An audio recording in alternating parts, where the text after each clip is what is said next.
భారతదేశంలో మొట్టమొదటిసారిగా ఉచిత విద్య, ఉచిత వైద్యం కోసం ప్రజల తరపున పోరాటం చేస్తుంది మీ జీఎంకే టీవీ. జగన్మోహన్ రెడ్డి గారి హయాంలో నేను మనవి చేస్తున్నా, గర్వంగా గుండె మీద చేయి వేసుకొని చెప్తున్నాం.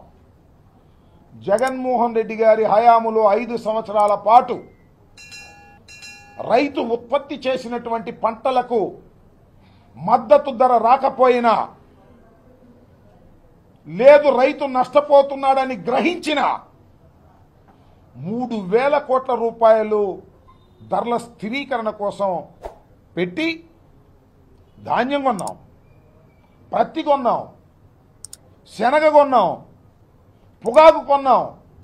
కొని రైతుకు నష్టం లేకోకుండా ఆదుకున్నటువంటి ప్రభుత్వం వైఎస్ఆర్ కాంగ్రెస్ ప్రభుత్వం, జగన్మోహన్ రెడ్డి గారిని మనవి చేస్తున్నాం. ఇవాళ అవాకులు చవాకులు పేల్తా ఉన్నారు మంత్రులు సైతం. ఏం చేశారండి మీరు ఇన్నాళ్ళ నుంచి? మిర్చి రైతుల దగాబడిపోతుంటే తాళొచ్చి నారు రేటు పెరిగి, కూలీ రేటు పెరిగి, మందుల రేట్లు పెరిగి, ఎరువుల రేట్లు పెరిగి మిర్చి డౌన్ అయిపోతే ఇవాళ మాట్లాడుతున్న మాటలేంటి మీరు?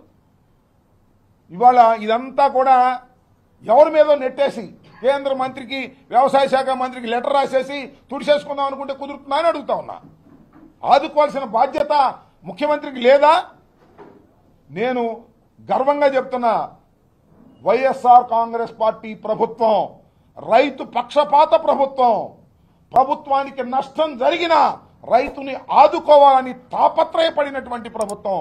మీరు ఎప్పుడు కొనలేదని వాళ్ళ ఆయన వ్యవసాయ శాఖ మంత్రి గారు అంటున్నాడు. 64,000 కోట్లు వెచ్చించి ధాన్యాన్ని కొన్నటువంటి సందర్భం రికార్డ్స్ ఉంటాయి, చూసుకోమంటున్నా. మీ అధికారులు పిలిచి మాట్లాడుకోండి.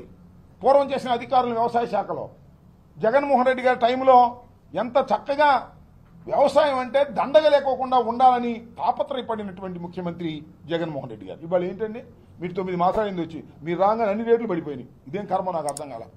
చంద్రబాబు నాయుడు గారు వచ్చారు, ప్రమాణ స్వీకారం చేశాడు. దేనికైనా ధర ఉందండి? పత్తికి లేదు, శనక్కు లేదు, కందికి లేదు, ధాన్యానికి లేదు, మిర్చికి లేదు. ధాన్యం అయితే ఎంత దౌర్భాగ్యం అంటే 1,200కి 1,300కి అమ్ముకున్నారు, కల్లాల్లో అమ్ముకున్నారు. పైన వర్షం పడతా ఉంది, మిల్లర్లు దోచేసుకున్నారు.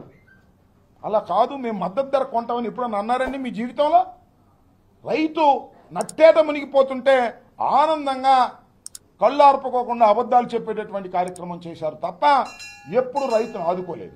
ఈరోజు మిర్చి ఈ దేశంలో తెలంగాణలో పండుతుంది, మధ్యప్రదేశ్లో పండుతుంది, కర్ణాటకలో పండుతుంది, వెస్ట్ బెంగాల్లో పండుతుంది. అదే మన రాష్ట్రానికి వస్తే ఒక 11 జిల్లాల్లో మిర్చి పండుతున్న విషయం నాకు, మీకు, ఈ రాష్ట్ర ప్రజలందరికీ కూడా తెలుసు. మిర్చి మాట్లాడితే ఒక విషయం చెప్తాడు. మేము ఉండేటప్పుడు 20,000 రూపాయలు ఉండేది, చంద్రబాబు నాయుడు వచ్చాక 13,000కి తగ్గిపోయిందని చెప్పి మాట్లాడుతున్నాడు. ఇది నేను సొంత కవిత్వం కాదు, ఇది ఆన్ రికార్డ్. ఏ డిపార్ట్మెంట్ దగ్గరైనా సరే రికార్డు ఉంటుంది. గత 10 సంవత్సరాలు మిర్చి ధరలను తీసుకున్నాను ఒకసారి. 2015-16 నుంచి 2024-25 వరకు ఏ సంవత్సరం ఎంత ధర మిర్చికి ఉందని అన్ని సంవత్సరాలు చూస్తే మ్యాక్సిమం 11,000 నుంచి 13,600 వరకు ఉంది. 2 సంవత్సరాలు 2022, 23, 24 ఒక సంవత్సరం 20,500, ఒక సంవత్సరం 20,000 ఉంది.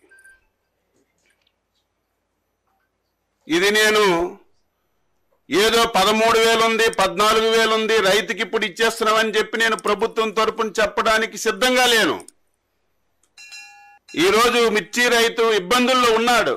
ఎందుకంటే ఆ రోజుకి ఈ రోజుకి పెట్టుబడులు పెరిగాయి, పెస్టిసైడ్స్ రేట్స్ అన్నీ పెరిగాయి, కూలీల రేట్లు పెరిగాయి. ఇబ్బందులు ఉన్నటువంటి విషయం కూడా ఈరోజు మేము గ్రహించాం. నీలాగా చేతులు కొట్టుకొని ముడుచుకొనో, నీలాగా ఎవరో పేపర్ మీద రాస్తే చదవడమో ఈ ప్రభుత్వానికి, ఈ ప్రభుత్వంలో ఉన్నటువంటి మాకు అవసరం లేదని చెప్పి తెలియజేస్తున్నాను. మేము చేసిన వీడియోస్ మీకు నచ్చినట్లయితే మీ అభిప్రాయాన్ని కామెంట్ రూపంలో తెలియచేయండి. అలాగే GMK టీవీని లైక్ చేయండి, షేర్ చేయండి, సబ్స్క్రైబ్ చేసుకోండి.